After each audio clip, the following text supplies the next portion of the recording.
Bonjour Bruno Frenzel, vous êtes le représentant de Renaissance, le parti présidentiel, le parti au pouvoir en France. Nous engageons une petite série sur la réforme des retraites qui fait couler beaucoup d'encre, qui rend un peu fou toute la classe politique en ce moment en France. Pouvez-vous, dans un premier temps, nous présenter les grands axes de cette réforme? Qu'est-ce qui va changer? Alors, bonjour Jean-Guillaume. Merci de nous donner la parole et de nous donner la parole pour pouvoir expliquer cette réforme qui fait bien sûr beaucoup de débats et qui est de grands enjeux. Ah bon, d'abord, le fondement principal, c'est quand même de sauver notre régime de retraite par répartition. Parce que les lois de la démographie sont là et on sait très bien qu'aujourd'hui, nous avons beaucoup moins d'actifs pour pouvoir payer les retraites et les retraites dans le futur. Et donc, on est sur un problème temporel, puisque ça va se dérouler dans le temps, et il faut actuellement arriver à l'équilibre. Alors, on a entendu toutes sortes de débats chiffrés, comme quoi structurellement, il n'y avait pas de déficit. Mais bon, on n'a peut-être pas tout non plus comptabilisé dans ces études que le corps avait mis en place, notamment retraite des fonctionnaires, pour lesquels il y a un abondement assez exceptionnel de l'État qui n'était pas pris en compte. On parle de milliards. Donc, quand on met tout ça en perspective, il y a vraiment à terme un déséquilibre structurel des retraites que l'on se doit de combler. Et il n'y a pas tellement de moyens pour le faire. On a étudié dans un premier temps une retraite par points, ça n'a pas été suivi d'effet, ça a été retiré parce qu'il y avait déjà une levée de bouclier, certains syndicats étaient pour, d'autres contre. Donc on est revenu à sauver notre régime par répartition. Et sauver notre régime par répartition, il n'y a que deux grands moyens. C'est où on augmente la durée du travail, enfin le temps de travail et le nombre de cotisations pour pouvoir disposer des sommes nécessaires pour payer les retraites qui sont à venir, ou on baisse les pensions. Et donc, ni l'une ni l'autre, comme tout un chacun peut dire, est satisfaisante à partir du moment où on est obligé de revenir en arrière. Mais les lois de la démographie sont telles que l'on est obligé de passer par là. Alors, Donc, cette retraite, il faut que quelqu'un fasse un effort de toute façon. Il y a un effort à faire, c'est ça l'idée. il doit être partagé. Et donc, il est partagé sur plusieurs points. D'abord, c'est le relèvement du départ de l'âge de la retraite à 64 ans.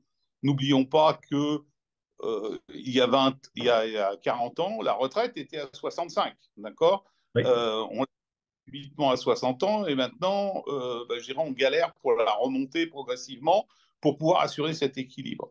Deuxièmement, il faut 43 années de contribution pour le faire. 43 années qui vont se faire progressivement dans le temps, puisque ça ne touchera que les gens qui sont nés en 1965, qui vont commencer à être sur cet index-là, puisqu'il y aura entre les deux un rattrapage progressif. Il faut savoir aussi que cet allongement des périodes de cotisation a été initié par Marisol Touraine et ça avait commencé à remonter progressivement pour pouvoir avoir, je dirais, le sauvetage de ce fameux système par répartition.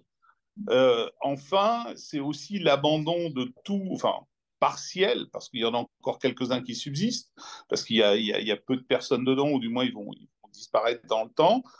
Ce sont les régimes spéciaux, fameux régimes spéciaux qui coûtent très cher à l'État et pour lesquels l'État est obligé de s'endetter pour pouvoir rembourser ou abonder à ces régimes qui n'ont plus assez d'actifs pour couvrir des pensions qui sont souvent très performantes et grand bien en face ceux qui en profitent, mais qui coûtent beaucoup d'argent aux contribuables et beaucoup d'argent à Oui. l'État. Ce sont Donc, des régimes en général fortement déficitaires, hein, les régimes spéciaux. fortement déficitaire. Et là, on est sur un aménagement. Alors, ce qui est déplorable, c'est que cette discussion, on a vu des positions très fortement défendues par les syndicats et aussi par les partis politiques. On a vu la NUP NUPES qui a fait 13 000 ou 20 000 amendements, je ne me rappelle même plus tellement il y en avait, et qui a empêché la discussion sur les questions de fond, puisqu'elle n'a pas pu avoir lieu. Alors peut-être qu'elle aura lieu au Sénat ou en commission paritaire, mais il y aura quand même un débat sur ce sujet-là, parce que c'est important d'entendre toutes les parties. Ceci dit, les chiffres sont là. Donc, il faut aboutir. Alors, il y avait des points de compromis qui sont importants. Je pense qu'on oublie toujours de dire qu'immédiatement, il va y avoir une réévaluation de la pension minimum. Ça sera en septembre 2023. Donc, on pense à ceux qui aujourd'hui vivent mal avec les retraites qu'il y a. Il y a une prise en compte de la pénibilité qui est beaucoup plus importante que l'on ne le pense, parce que le discours est technique, il faut bien le comprendre.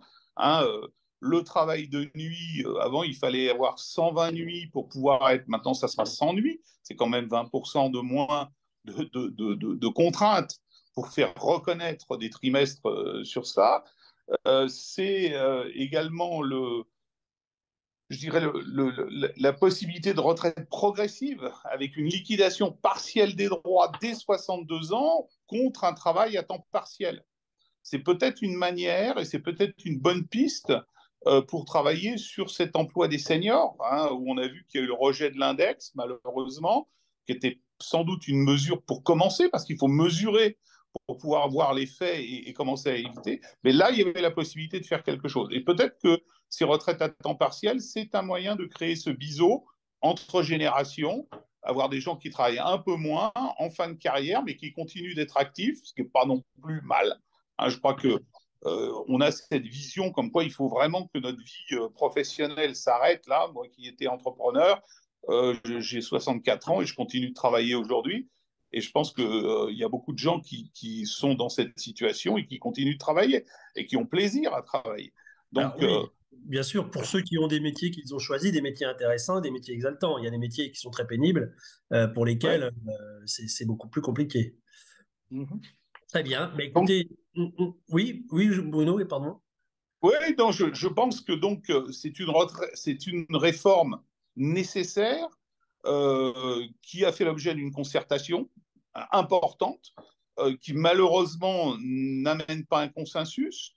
Alors oui, il y a 1 million de personnes qui sont, ou 2 millions qui sont venues dans la rue dire qu'elles étaient contre, mais il y a beaucoup de gens qui sont aussi réalistes et qui se rendent compte qu'on ne peut pas tellement faire autrement, parce qu'ils ont le sens des réalités économiques et démographiques qui font qu'on doit mettre en place cette réforme. Et j'espère que cette réforme aboutira en 2030 à l'équilibre prévu.